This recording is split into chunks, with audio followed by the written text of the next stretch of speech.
Jornal da Clube. A notícia com a credibilidade, imparcialidade e com o jeito que só o jornalismo da Clube sabe fazer. Jornal da Clube. As notícias em destaque para você ficar bem informado. É dia 3 de maio. Maio sem feriado, meu filho. Vai se acostumando aí que esse mês é de batidão, é de trabalho e muito trabalho até o final do mês. Dia 3, terça-feira, as últimas 24 horas, movimentação na nossa região, Diego Santos. Em Bauru, uma mulher que colocou veneno de rato na comida da filha foi condenada a mais de 25 anos de prisão, irmão. O que é isso? Você tá de brincadeira? A justiça condenou a mulher que colocou veneno de rato na sopa da própria filha a mais de 25 anos de prisão em Bauru. Edna Aparecida de Souza Ribeiro, 51 anos, tentou matar a filha no dia 14 de agosto de 2014, dentro da casa no Parque Santa de Virges, para se vingar do ex-marido. A sentença saiu na quinta-feira após Edna ser julgada pelo tribunal do júri. Inicialmente, a mulher iria responder por tentativa de homicídio, mas o tribunal mudou a classificação do crime e condenou a mulher por lesão corporal por motivo torpe e extorsão mediante sequestro. Segundo a sentença, Edna deve cumprir uma pena de 25 anos, 6 meses e 13 dias, inicialmente em regime fechado. Ela não tem o direito de recorrer em liberdade. A defesa da mulher alegou que ela era incapaz de entender a gravidade do que havia feito por possuir transtorno dissociativo, mas a justiça rejeitou a tese. Na época do crime, a filha de Edna ficou 4 dias internada no hospital estadual, mas sobreviveu. Ela tinha 9 anos e relatou que só tomou a sopa porque não sabia que estava envenenada. Ainda segundo a sentença, a menina disse em depoimento que a comida estava muito vermelha, mas acreditava que a mãe tinha colocado beterraba. Após ser envenenada, a criança também foi ameaçada pela mãe com uma faca. Edna impediu que o pai socorresse a menina até que ele transferisse o carro para o seu nome. Meu Deus do céu. Depois de acionada, a polícia encaminhou a mãe e a filha para o pronto-socorro central, onde passaram por atendimento e lavagem estomacal. Em um vídeo gravado pela polícia logo após o flagrante, Edna confessou que colocou veneno de rato na comida dela e da filha. No depoimento, a mulher também afirmou que a filha sabia que ela havia colocado veneno na sopa, como mostra outro trecho do vídeo. Na época, o delegado responsável pelo caso, Paulo Cali, explicou que a mulher se trancou em um dos cômodos da casa com a filha e se aproveitou de uma sopa, ferveu o alimento e colocou o veneno de rato. Ela então deu a sopa para a criança e também ingeriu o alimento. A polícia ainda tem a transcrição aqui de um trecho do vídeo que diz o seguinte: a polícia perguntando o que tinha nesse prato e a mãe responde: tinha veneno para rato dentro do forno. Aí a polícia: o que você fez com o veneno? E a mãe responde: coloquei na sopa. E a polícia: e depois o que você fez? E ela responde que ferveu a sopa e tomou e deu para ela, para a filha dela. 25 anos então condenada a mulher aí por conta desse ato. Aí eu falo um negócio pra você que eu acho um verdadeiro absurdo, né? Por isso que eu falo que a justiça brasileira, ela é extremamente arcaica, extremamente despreparada e não é justa, né? Presta atenção na história, Diego Santos. Uma mãe que tenta matar a filha de 9 anos para se vingar do pai. Olha que verdadeiro absurdo. Aí ela alega um transtorno, sei lá do que. Cara, uma mulher dessa, não sei se você vai concordar, os ouvintes, uma mulher dessa é para você colocar numa grade e jogar a chave fora. Isso não pode voltar para o convívio social. Por quê? Porque daqui 25... Ela não vai ficar presa 25 anos, gente. Não funciona assim na justiça brasileira. Não funciona assim. Em 15 anos ela está na rua. Às vezes até menos. Porque aí o bandido, o psicopata, dentro da cadeia vira um santo. Abraça a Bíblia e vira um santo. Se bobear, começa até a pregar em nome de Deus dentro da cadeia. E aí tem bom comportamento, tem piriri, tem pororó, tem pururu. Rapidinho tá saindo fora. Cumpriu 1/3 da pena, cai fora. Essa é a justiça brasileira. E aí vai estar na rua uma pessoa que comprovadamente anormal... mata por qualquer coisa. Olha só, envenenar a filha de 9 anos é ameaçar a filha com faca enquanto o marido não passasse o carro para ela. O que é isso? É um absurdo, né? O que é isso? Em qualquer país desenvolvido deste planeta, uma mulher dessa ficaria presa para sempre. É diferente de você pegar, Diego, uma pessoa, um assaltante, vamos lá, um assaltante que foi assaltar um mercado, um bar, alguma coisa, e foi à mão armada, e a ficha dele não tem nenhum homicídio, e de repente numa discussão tal ele matou uma pessoa. Aconteceu o disparo. Isso não tira o fato do cara ser um bandido, ser um assassino. Mas uma pessoa dessa que roubou por necessidade, vítima da... Olha que absurdo, vítima da sociedade, mas tem disso, né? E que acabou tirando a vida de alguém numa reação, e que você puxa a capivara do cara, o cara até ontem era trabalhador, perdeu o emprego, está desesperado, a família está passando fome. Uma pessoa dessa você tem como reeducar. Você tem como reeducar. Claro que tem. A gente tem que acreditar que as pessoas podem e devem mudar, não é? Afinal de contas, é um princípio básico do ser cristão, né? Perdoar. Quantas vezes? 70 vezes 7. Agora, uma mãe que tenta tirar a vida de uma filha de 9 anos, que ameaça com faca e que tenta isso aí não tem conserto, cara. Isso aí não vai ter conserto nunca. A pessoa é problemática, o cérebro dela tá frito, tá cozinhado, tá cozido, sei lá o quê. Não vira, isso não vira mais, esquece. Essa esquece. Essa tinha que pôr e jogar a chave fora. Não estou falando para judiar, não é isso. Não estou mandando morrer de fome nem nada. Vai alimentar, vai vestir, o Estado vai cuidar, nós vamos ter que pagar para tomar conta dela, mas viver em sociedade nunca mais. Não tem condições de viver em sociedade. Mas, quando a gente fala de Brasil, né? Brasil é um negócio assim, né? Brasil é um negócio interessante. Brasil não precisa ser estudado pela NASA, porque a NASA não tem tecnologia suficiente para estudar o Brasil. O Brasil é o único país do mundo, do planeta, que se diz ou subdesenvolvido, em desenvolvimento, né? Nós estamos em desenvolvimento. Nós não somos mais subdesenvolvidos, nós somos um país em desenvolvimento, que corre o risco de colocar um ladrão para ser presidente da República. Ou um louco para ser presidente da República. E você não tem opção para votar numa presidência da República. Então nem a NASA explica, velho. Na boa, a NASA não tem condição de fazer isso. Chega a beirar, ultrapassar o absurdo, né? Absurdo. Situação como essa, né? Enfim, a justiça que seja cumprida agora, depois de feita, né? E que essa pessoa pague pelo seu crime aí.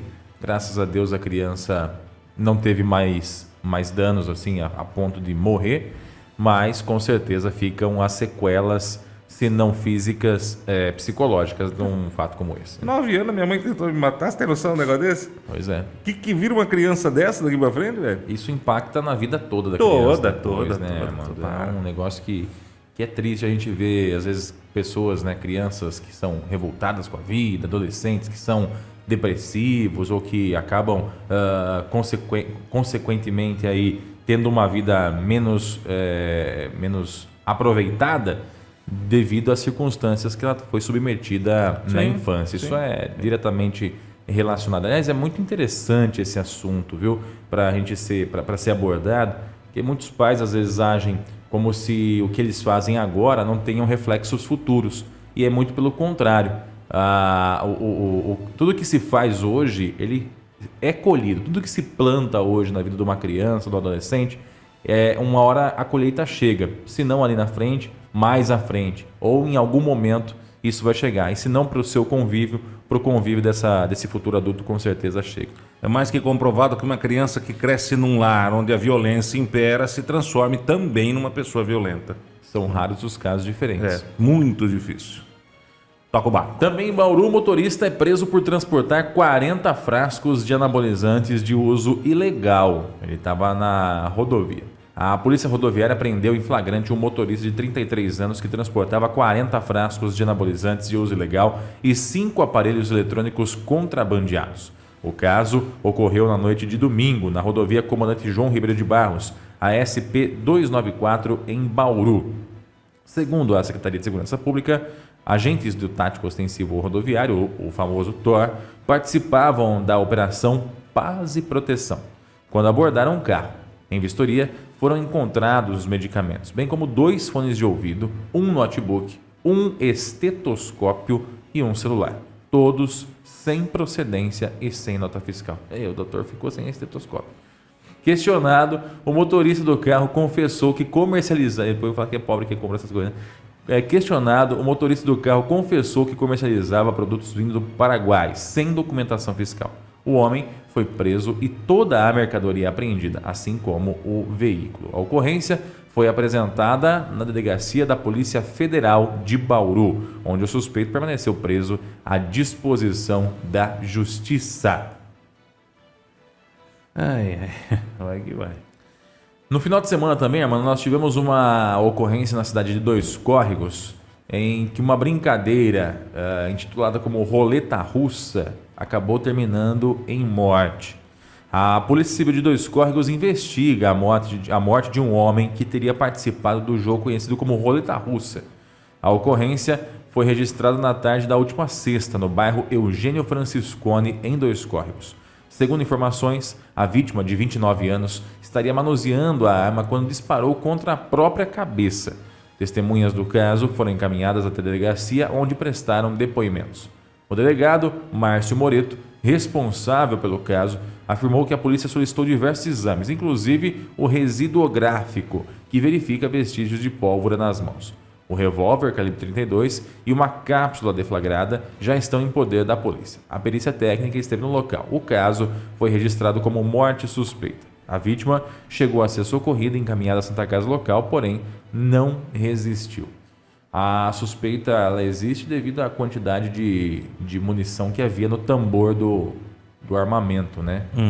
Eram poucos, então o que podia indicar que era uma brincadeira como a roleta russa, né? Agora, se é de fato isso que aconteceu ou não, é a polícia que vai acabar dizendo aí após as investigações. Não me assusta, até porque a sociedade dos dias de hoje é um negócio tão complicado, né? Que a gente vê brincadeiras estúpidas como é que chamava aquela baleia azul?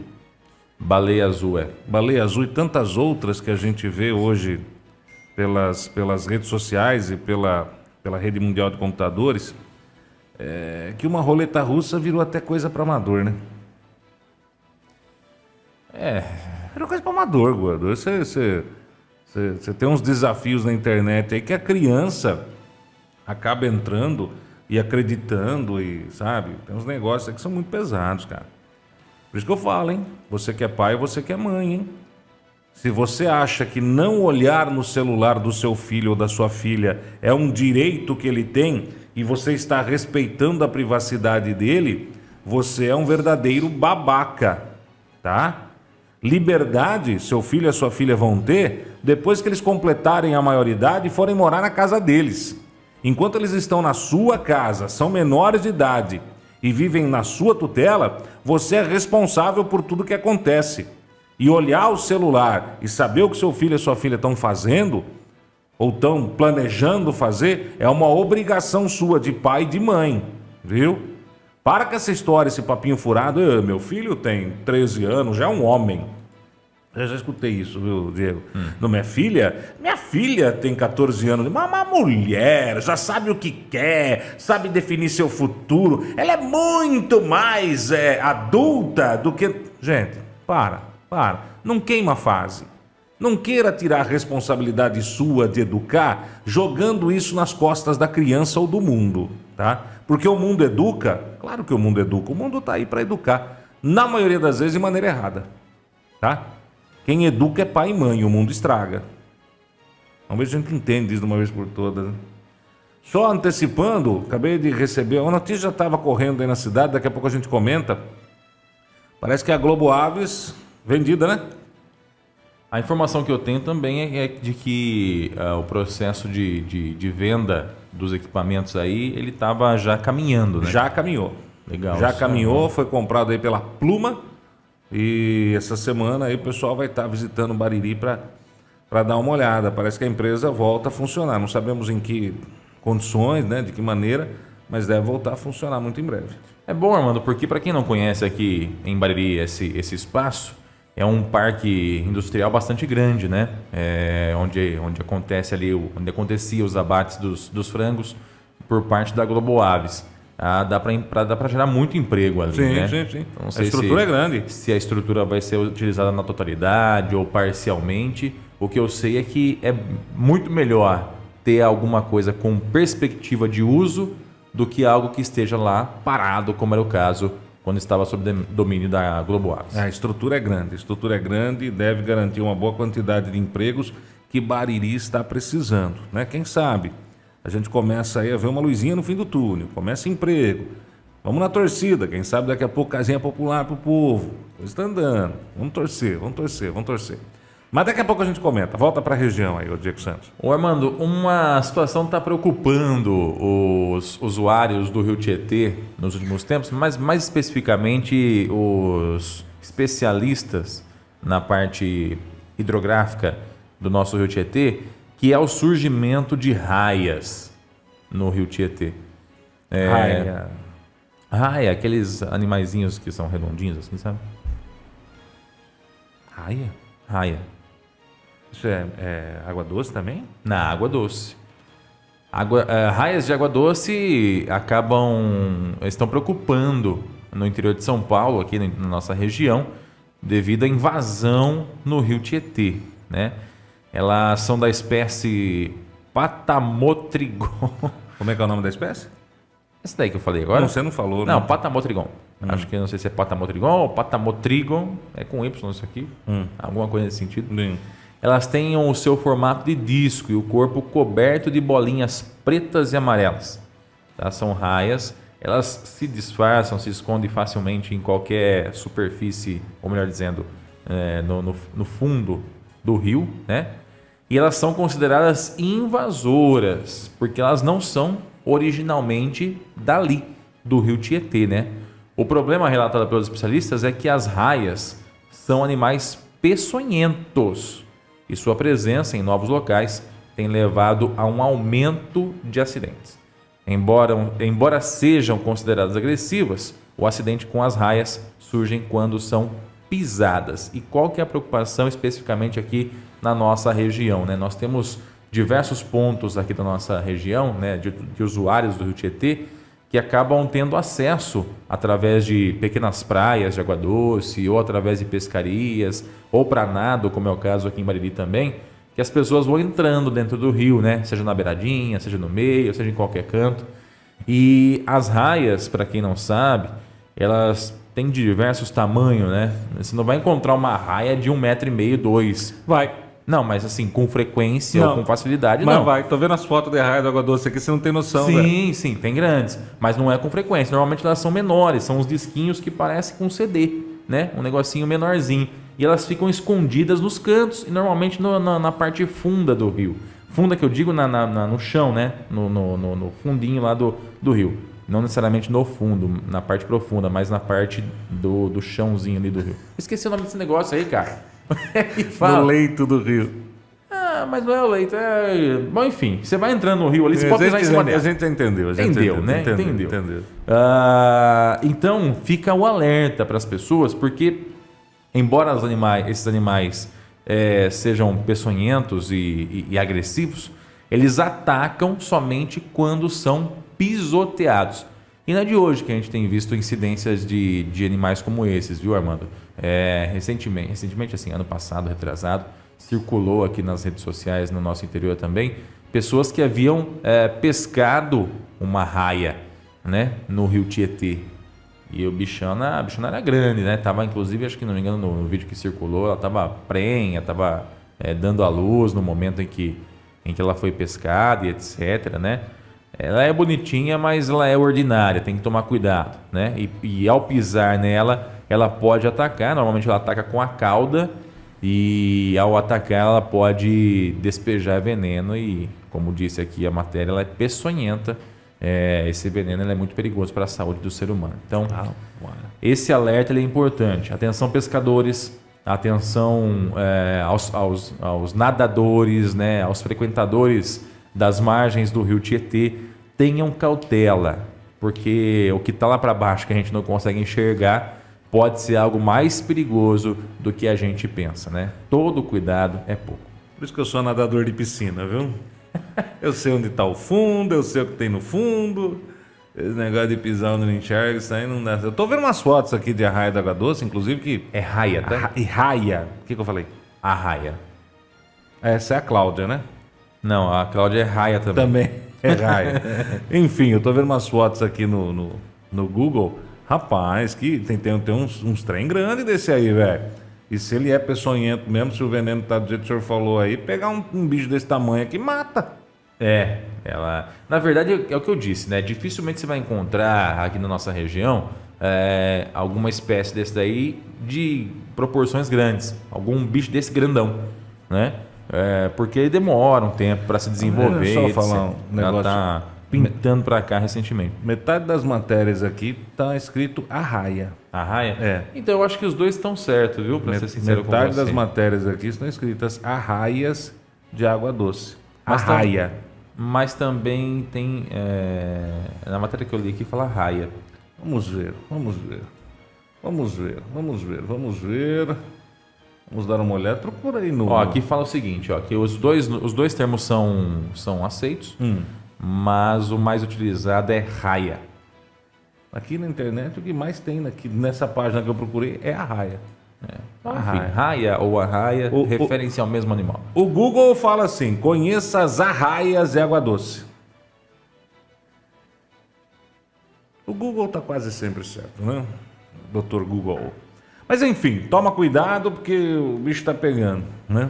Cuidado. E como eu disse, são animais que ficam escondidos, dificilmente visualizados, principalmente levando em consideração que o Rio Tietê é um rio que não dá para se ver o fundo assim com facilidade, né? Então às vezes você vai entrando ali na margenzinha, vou só molhar o pé um pouquinho, vou só dar uma refrescada e tal. Você pode pisar num animal como esse e ele ataca assim que pisoteado, né? Se ele for encostado, ele pode atacar e despejar veneno aí. Então toda cautela, todo cuidado é pouco nesse caso aí, né? Além dos outros riscos que frequentar margens de rio apresentam, aparece mais esse aí, que são as raias ou arraias na nossa região, mais especificamente no Rio Tietê. Mas não tem no Rio Jacaré, então? É possível que tenha também, né? Que é a migração de um lugar para o outro. A partir do momento que o rio se encontra lá mais à frente, né? O Rio Jacaré com o Tietê, é possível que eles façam a migração também de um rio para o outro. Então, se tem no Rio Tietê, muito provavelmente tem também no Rio Jacaré. Então, portanto, tenha todo o cuidado possível para evitar ser um acidentado aí, porque o que tem crescido nos últimos tempos são acidentes com pessoas que são atacados aí, né, por raias ou arraias. Jesus. E o Auxílio Brasil teve um piso permanente ampliado, viu? A Câmara dos Deputados aprovou a medida provisória que eleva o valor mínimo do Auxílio Brasil para R$ 400. O texto segue agora para análise do Senado. O Auxílio Brasil foi criado para substituir o Bolsa Família, né? Em primeiro momento, o benefício médio pago foi de R$ 217. Olha quanta grana, né? Mas o governo prometeu que o valor chegaria a, pasme, R$ 400. É muito mais dinheiro, né? Por se tratar de medida provisória, as regras estão em vigor desde a publicação do conteúdo no Diário Oficial da União, em 7 de dezembro de 2021. Para virar lei em definitivo, a medida provisória precisa ser aprovada pelo Congresso Nacional. O gasto estimado para este ano é de cerca de 32,04 bilhões de reais. Uma granona, hein? 400 conto por mês, hein? O que você faria com 400 reais por mês, irmão? Muita grana. 400 reais por mês não faz nada hoje em dia, né? Mas ainda é... Como não faz nada, É alguma coisa para quem não tem nada, né? Mas a gente precisa parar com esse negócio no Brasil de dar esmola, cara. Não vira, né? Dar esmola complica. Por isso que eu sou extremamente contrário a você dar esmola em semáforo, na porta de casa, o cara que cuida do carro, o rapaz que enfim, sabe, não dá. Cada vez que você dá R$1, você dá uma esmola, você contribui para a manutenção desta situação, que é a pessoa na rua.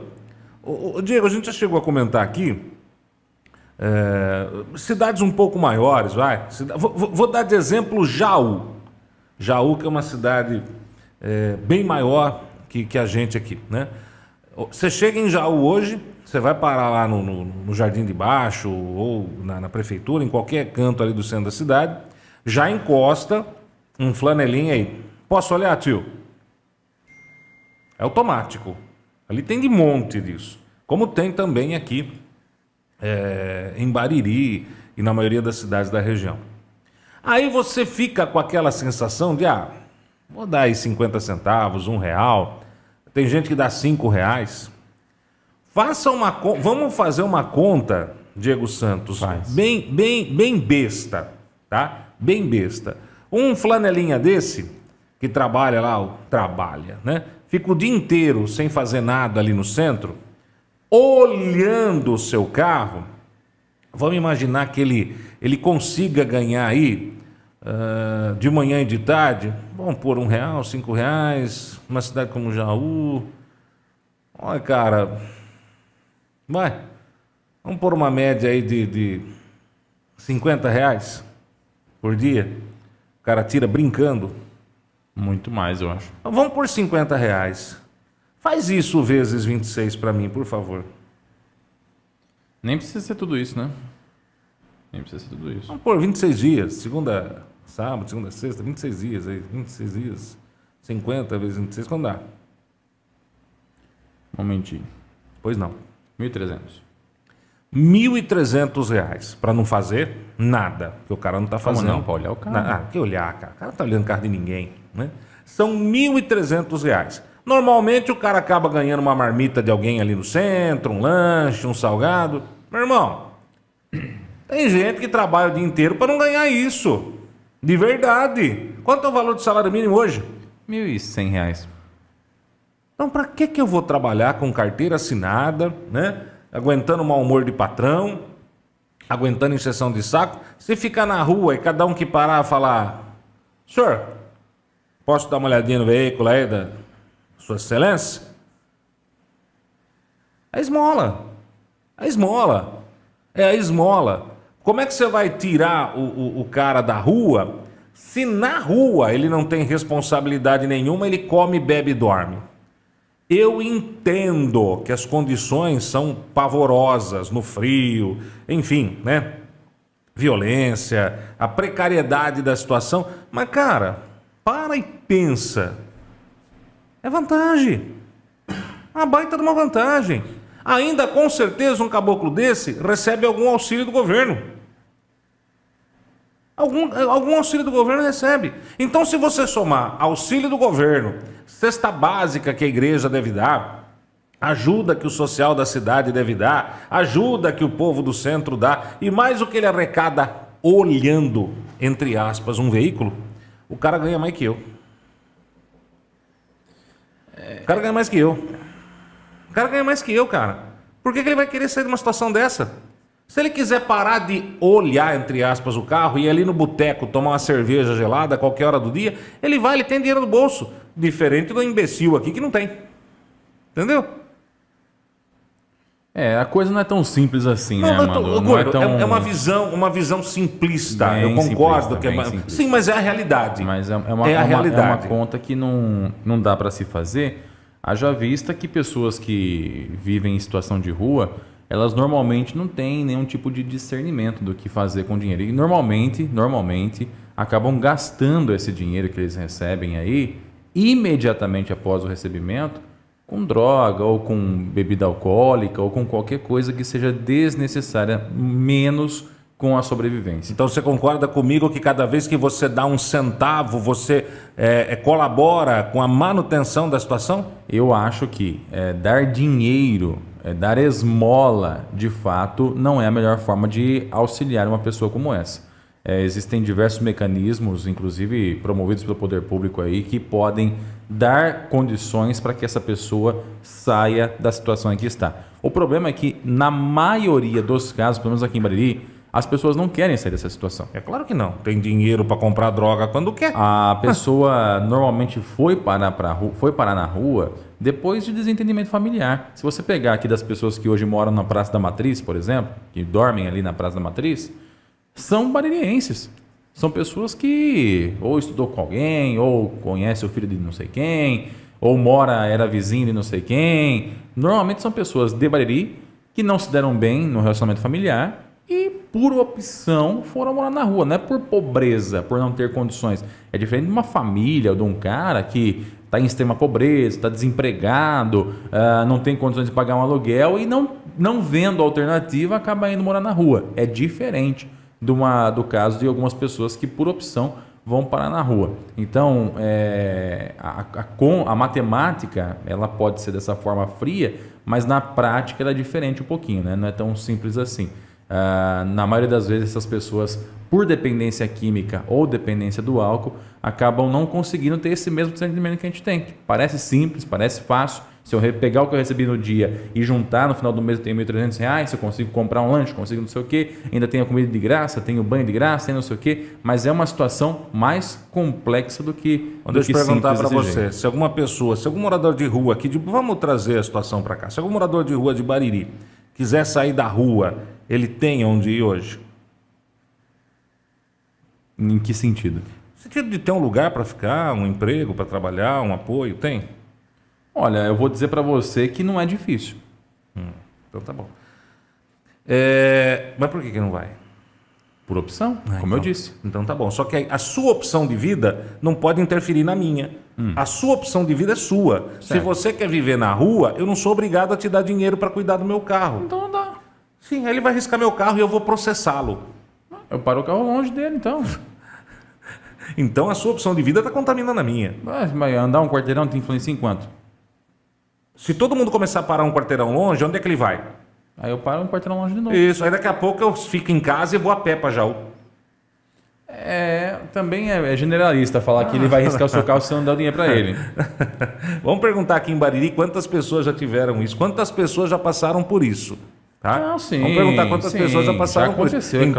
Então, Diego, não dá para nivelar do jeito que você está nivelando. E nem cara. do jeito que o senhor está nivelando. Eu estou te falando que o problema existe e a gente precisa parar de dar esmola. Eu concordo. Certo? Esse é o problema. Concordo. Tem que se parar de dar esmola. Concordo. Já deu.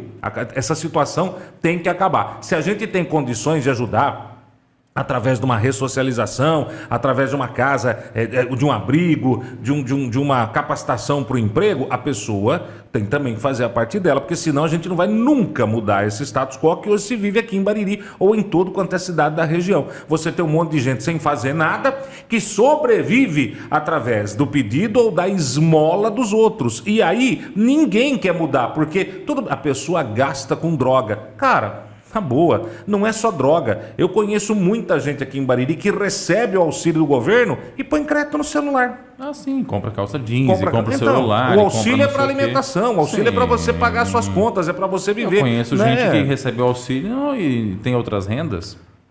E vai fazer churrasco com o auxílio? Então, entendeu? Exatamente. Fica difícil, fica complicado, a gente sempre vai ser um país subdesenvolvido. Exato. Não é Mas assim aí que se trata. Parte da mudança de atitude das pessoas que colaboram, né?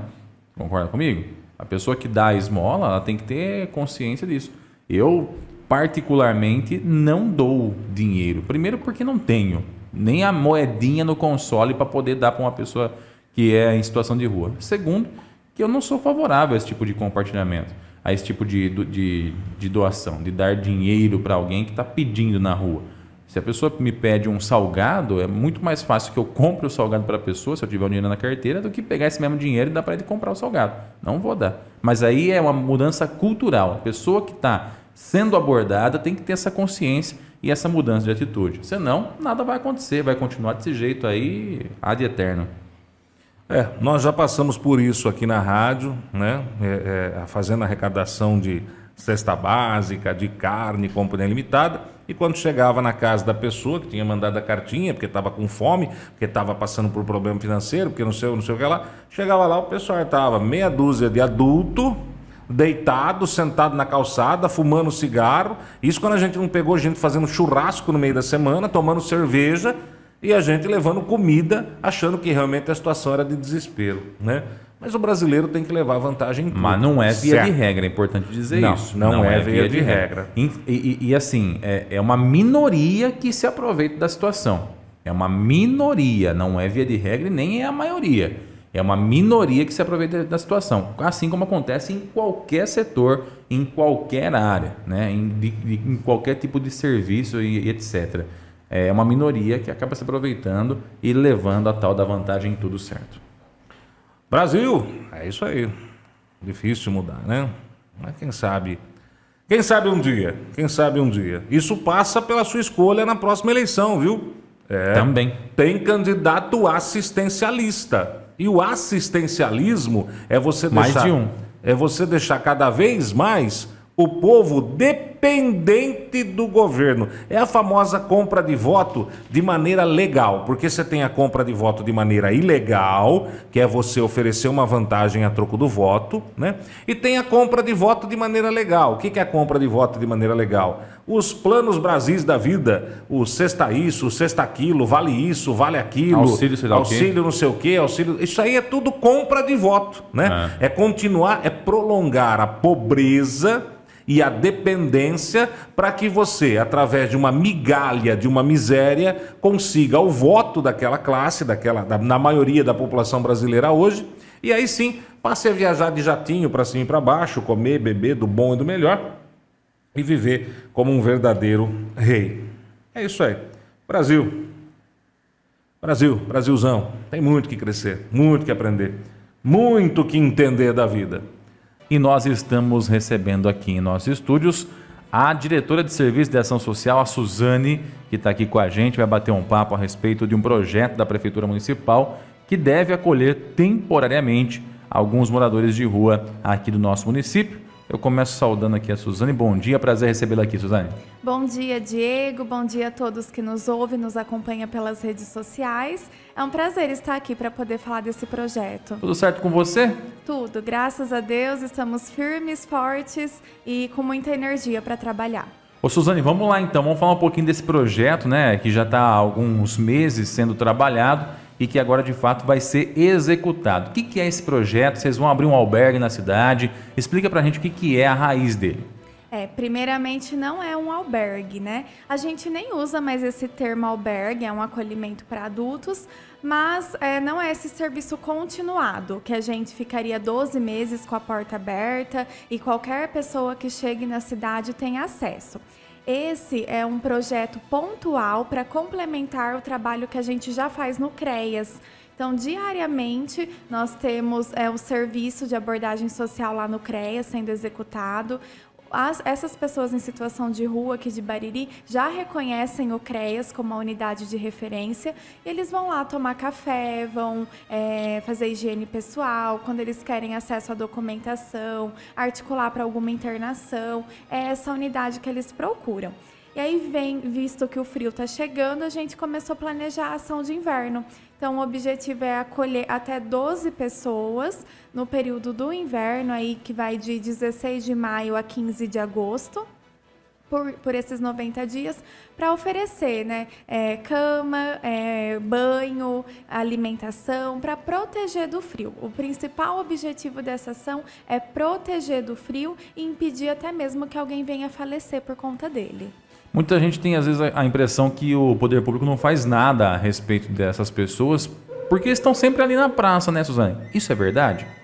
Olha, desde que o CREAS foi implantado em 2013, 70 pessoas já passaram pelo CREAS se identificando como pessoa em situação de rua.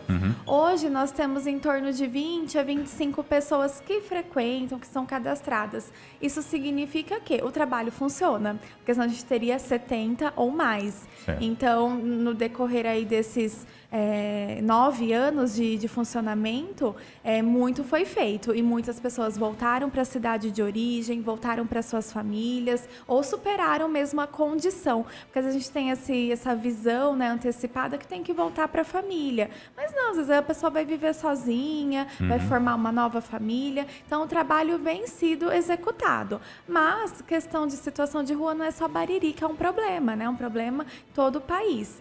E já que nós temos essa demanda, a gente tem que atender. Eu concordo quando as pessoas falam que tem que ser cuidado, e eu afirmo que está sendo cuidado, mas existe, não dá para a gente fechar os olhos, e se a gente tem condição de evitar que uma tragédia aconteça, nós estamos fazendo isso.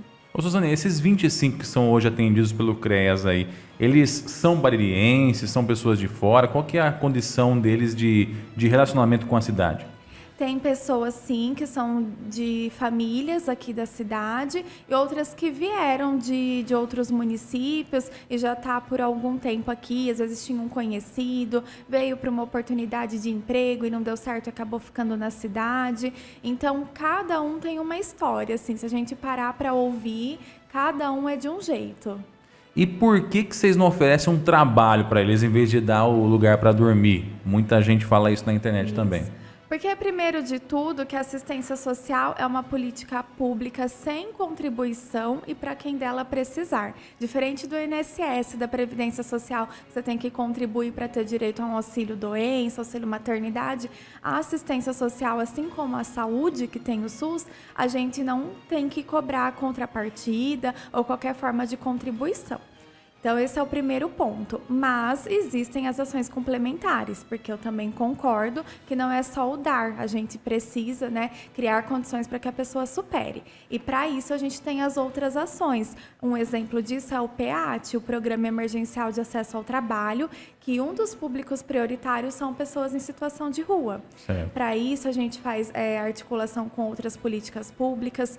Um fator muito sério assim, com essa população é o uso de álcool e drogas. Então, a primeira coisa é fazer esse tratamento para que eles tenham condições de trabalhar. Depois é acesso à moradia. Então, são vários fatores. Assim, não é uma receita de bolo que a gente bate os ingredientes, põe no forno em 40 minutos. E ele é individual também, né? Depende do caso da pessoa e tal. É individual. Às vezes, quando as pessoas nos procuram para passar algum caso, eles querem uma resposta muito imediata, coisa de 1 dia, 2 dias, e não tem como, porque o trabalho com o ser humano é uma coisa processual. Recentemente, a gente teve um caso de um idoso muito conhecido aqui na cidade, né? Que ele foi para o Lar Vicentino. Ele está lá, está muito bem, me escreveu uma carta esses dias. Mas quantos anos ele não estava na rua? E aí foi um momento que ele quis, né? Porque outros profissionais que aqui passaram também ofereceu essa possibilidade, também trabalhou, mas tem que partir da pessoa querer. E tudo isso é um processo. Acho que o problema hoje dessa questão dos moradores de rua, pelo menos para as pessoas do lado de cá da assistência social, é mais o visualizar as pessoas em situação de rua, né? Se eles estão num cantinho ali que não se vê, que não se encontra, que não sabe que eles estão lá, ninguém nem lembra deles, né? Agora, quando eles estão na praça do centro da cidade, ali, sentados no banco, deitados, dormindo, aí as pessoas acabam se incomodando. É uma visão até preconceituosa seria, né, Suzane? Nós usamos o termo higienista. É muito pesado de falar isso, né? Mas é uma coisa que dói os olhos. Dói os olhos eu sair da missa e ter uma pessoa no banco da praça. Dói os olhos eu pegar meu carro e alguém pedir R$1. Então, lá no século XIX, né, teve uma epidemia muito grande e aí começaram a limpar as cidades para não ter essa contaminação. E hoje a gente usa esse termo higienista, que veio desse ponto da história, justamente para esses preconceitos da parte social. Então, às vezes eu não estou preocupado se essa pessoa tem um lugar digno para dormir, se essa pessoa está com boas condições de saúde, eu só não quero ver. Então, tira ali do centro, tira dos pontos que eu frequento, né? Faça num lugar um pouco afastado da cidade. E é isso que, acho que é a principal bandeira que a gente está levantando com toda essa história, né? Que eles são seres humanos, eles são sujeitos de direitos e deveres, e a gente trabalha muito nessa perspectiva socioeducativa, Mas a gente agora precisa tomar uma ação. Como eu falei, todo mundo espera uma atitude do poder público. E a gente está fazendo, penso eu que antecipadamente, porque as noites frias ainda não começaram. E a nossa visão é essa, não é limpar, não é higienizar, mas sim contribuir que eles saiam dessa condição. No caso desse acolhimento temporário, Suzane, ele vai acontecer numa casa que fica na Claudina Barbieri, na área central da cidade. Causou até uma certa polêmica inicialmente, né? Mas a prefeitura decidiu que vai ser ali mesmo. Como é que ele vai funcionar? Eu queria que você falasse um pouquinho também da questão financeira, né? Sim. Muita gente às vezes fala, vai ficar mais caro do que era o anterior. Como é que vai ficar essa questão financeira? Tá. O valor total de 90 dias, né, é de R$35 mil. Isso não é por mês, não isso por é mês. Total. Total. Então vai dar pouco mais de R$10 mil por mês para execução. Esse valor contempla o serviço de segurança para 3 meses, de entrega de marmitex, do consumo ali com item de café da manhã, limpeza, higiene pessoal, manutenções que a gente precisou fazer. O imóvel estava em perfeitas condições. A gente só precisou instalar lâmpada, chuveiro, foi assim muito pouco os reparos necessários. E a esse valor dá R$35 mil, 732, para ser exata. Se a gente tiver situações emergenciais, despesas extras, que todo projeto ali tem uma margem, né, de custo, está muito longe de chegar dos R$90 mil que foi falado, né? Sim. Esses boatos, essas fake news que foram espalhados, eu garanto que está muito longe, não vai, né? Vai mais que dobrar o valor. Então, sim, pode ter alguma despesa emergencial ali, que é uma casa em funcionamento, toda casa pode ter algum imprevisto, mas não vai chegar. Isso para os cofres públicos é uma economia muito grande. Esse imóvel, ele é público, a gente não vai pagar nada por ele.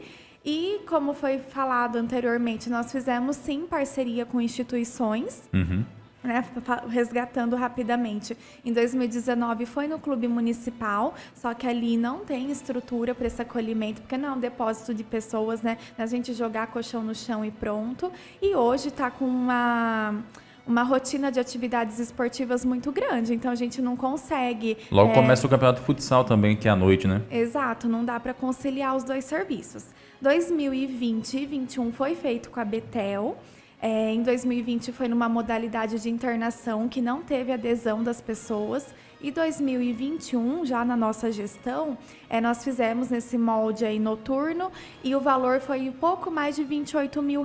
Eu não lembro os valores exatos para falar. E mais a alimentação do PAN.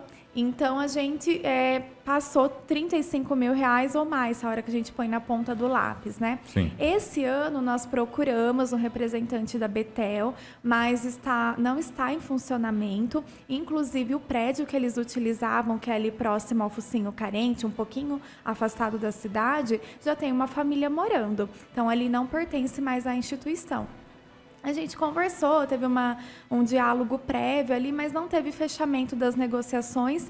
Inclusive, se fechasse, seria um imóvel dentro da cidade também, porque aquele imóvel hoje vive uma família. Então, nós vimos que o tempo estava passando, né? Tudo isso começou em março. E a gente tomou essa decisão do prédio público. Então, é esse o valor, R$35 mil para os 90 dias de execução. Os vizinhos precisam ficar preocupados com a instalação dessa unidade ali temporária nesse local, Suzane? Não, nós tivemos já conversa com alguns vizinhos e nós entendemos sim a preocupação, né? Mas o primeiro ponto é não associar a pessoa em situação de rua como criminosos, tá? Essas pessoas, elas não podem ser responsabilizadas por tudo de ruim que acontece na cidade. Mas nós entendemos e vamos sim acatar alguns pedidos, por exemplo, instalar concertina nos muros, instalar câmera de segurança e é importante falar que não tem nenhum munícipe que é vizinho de muro desse imóvel. De um lado é a Abla, do outro é o Quilombo. Ambos são prédios públicos. E no fundo tem um terreno que separa até a casa do próximo vizinho. Então, a gente vai vedar para não ter nenhum acesso a esse terreno. Então, a gente vai tomar essas medidas, assim, para acalmar o coração mesmo da vizinhança. Maravilha, gente. Eu acho que o serviço aí tem que ser feito de alguma forma ou de outra. É muito melhor do que, de repente, a gente ter que registrar algum óbito aí por conta do frio, como já aconteceu aqui em Bariri, né, Suzane? Já. Nós tivemos. Não lembro o ano exato, assim, mas foi até 2016, naquela gestão, um senhor que faleceu ali embaixo do banheiro público da Praça da Matriz. Ali era aberto ainda e uma noite muito fria ele veio a óbito. Morreu de frio, gente. Então, tem coisas que não adianta, né? A gente não pode ter a caridade seletiva. Quero fazer caridade, mas que seja lá longe de mim. Não. A gente vive em sociedade e às vezes é necessário abrir mão de algum, aspas, conforto para poder a gente conseguir fazer com que as pessoas tenham direitos preservados e, nesse caso, o direito à vida, que é uma das coisas mais importantes que nós temos. Então, vai ser feito esse serviço, começa agora nesse mês de maio, é isso, Suzane? Isso, a previsão é para começar dia 16, e aí eles vão poder entrar na casa a partir das 17 horas, o segurança vai abrir a porta, vai permanecer com eles, são 15 horas de trabalho, lá dentro é ofertado higiene pessoal, alimentação, dormem, no dia seguinte eles saem até as 8 horas, é o horário máximo para permanecer na casa, aí o segurança fecha a casa, então eles não vão ter acesso à casa senão acompanhados de um profissional, além que nós, da equipe do CREAS, vai estar ali à disposição. Todo projeto tem algum risco, né, sim, Diego? sim. Então, a gente vai estar ali para ir acompanhando, monitorando. Aí, durante o dia, um profissional da limpeza da prefeitura vai lá para fazer toda a higienização. Então, eles não terão acesso durante o dia se não for acompanhado desse segurança. Legal, importante essa informação aí. E só para vocês terem uma ideia de custo, gente, estava dando uma olhadinha no projeto que a Suzane me mandou, o PowerPoint aí, que elenca os custos, né? Marmita, você sabe quanto você paga de marmita hoje aí, você que vai comprar, se você for comprar em qualquer restaurante uma marmita hoje, você sabe quanto você vai pagar. Qual que é o valor que vai custar cada marmita lá para eles hoje? R$ 8,90. R$ 8,90. É metade do valor de mercado hoje. Metade do valor de mercado. Então, para você ter uma ideia que, de fato, a economia foi prezada. Isso é muito importante. Inclusive, parabéns, viu, Suzane, pelo trabalho. E que esse acolhimento dê certo. São 12 pessoas. Essas 12 pessoas vão ser selecionadas entre os 25 ou são as 12 pessoas que têm direito a esse acolhimento, Suzane? São até 12 pessoas que quiserem participar do programa. A adesão é voluntária. Então, nós não estamos fechando vaga. Por exemplo, exemplo, se os 25 quiserem participar? É que desses 25 que frequenta, essa pessoa em situação de rua, ou ela usa para moradia ou para sustento. Então, tem muitos ali que tem uma casa ali muito antiga que dorme. Entendi. Então, não é todo mundo que realmente vai para o acolhimento. Então, o serviço é para mais pessoas, mas até 12. Então, vai ter dia que vai ter 5, vai ter dia que vai ter os 12. E até falando da marmita, né? Vai chegar, o horário máximo para entrar é 18 horas. Aí o segurança vai ver, hoje vieram 8 pessoas. Então, a gente liga e encomenda as 8 marmitas. Então, mesmo que a gente compre todo dia 12 marmitas, o custo é muito abaixo. Já é calculado em cima do custo máximo, Exato, isso é o custo máximo. A gente ainda pode ter economia em cima desse valor. E agradecer também o fornecedor que fez, né? Que ele falou, é uma causa que eu apoio, também vou fazer esse valor para ajudar. Nós pesquisamos preço, tudo foi cotado 3 orçamentos. Foi um processo assim muito ético e muito transparente para poder chegar nesse valor final. É isso, gente. Eu acho que contra notícias falsas, as famosas fake news, né? É importante trazer a informação correta e apurada. Por isso que a gente trouxe a Suzane aqui hoje para falar a respeito disso, trazer a informação certa. É essa informação verdadeira que vai poder ser conferida depois no portal de transparência e no serviço que vai ser executado nessa casa ali na Cláudio Honor Barbieri. Inclusive, deixa eu mandar um abraço para o Rafael, que é ouvinte aqui da Clube. Ele diz assim a respeito do valor, né, que vai custar total aí. Ótimo valor, considerando toda a ajuda que será fornecida a essas pessoas que são seres humanos. Agora vejam como as fake news atrapalham o bom desenvolvimento da administração pública, né? Parabéns à Prefeitura e toda a equipe do setor social e CREAS pelo desempenho aí, pelo trabalho desempenhado. É isso, Suzane. Obrigado pela sua participação. O tempo, infelizmente, é curto, mas se você quiser acrescentar alguma informação, fique à vontade. Não, eu que agradeço a oportunidade para poder expor os projetos, né? Agradecer o prefeito Abelardo, o vice Fernando Foloni, que estão comigo, né? Se não fosse graças ao incentivo que eles dão ao nosso trabalho, a confiança, eles respeitam a assistência social como uma política pública, nós não teríamos conseguido. Então, também o mérito é deles. É o seguinte, ontem nós tivemos a sessão ordinária do Legislativo Jauense e aquele assunto envolvendo o Fundeb lá está tendo novos desdobramentos. Só para a gente contextualizar as pessoas que estão nos ouvindo aí e nos assistindo pela internet, recentemente a Prefeitura Municipal de Jaú foi alvo de uma ação da Polícia Federal e da Polícia Civil que fez buscas e apreensão de alguns documentos, né? A denúncia foi feita, aliás, a investigação ela está sendo feita baseada em algumas denúncias de supostas irregularidades no uso do recurso do Fundeb. O Fundeb é aquele recurso que vem exclusivamente para o uso, a aplicação na área da educação, né? Então, essas desconfianças ou esses indícios de irregularidades no uso do Fundeb foi o que trouxe aí essa situação de investigação e deflagrou essa operação na cidade de Jaú. Quando aconteceu a operação, o prefeito de Jaú, ele foi para as redes sociais para dizer que a polícia estava lá porque ele tinha chamado. Fui eu que chamei, viu? Eles estão aqui porque eu mandei eles virem aqui. Não é bem assim que funcionam as coisas, né? De fato, a Prefeitura de Jaú fez uma denúncia, mas não foi a primeira a fazer a denúncia. Aliás, o primeiro a citar essas possíveis irregularidades lá no uso do Fundeb, na aplicação do Fundeb em Jaú, foi o vereador Matheus Turini, né? Ele que em novembro do ano passado já falava a respeito dessa suposta ou possível irregularidade, né? E assim foi, teve a operação, foi feita a apreensão de alguns equipamentos e documentos na cidade de Jaú, lá na prefeitura, para poder apurar se houve de fato direcionamento de licitação, se houve algum tipo de irregularidade, enfim, foi feita essa avaliação, essa análise aí para saber de fato o que tinha acontecido. E agora, nessa última sessão camarária, o vereador Matheus Turini, encabeçado por ele, mas assinado por diversos outros vereadores, como por exemplo o Luizinho Andreto, o vereador Fábio Souza, o vereador João Batista Brandão do Amaral, o vereador Borgo, né, José Carlos Borgo, o vereador Luiz Henrique Chupeta, foram eles também que assinaram, né, esse pedido de abertura de uma comissão especial de inquérito, né? De acordo com o que está aqui no documento, esses vereadores, né, que assinaram aí, outros devem assinar também, requerem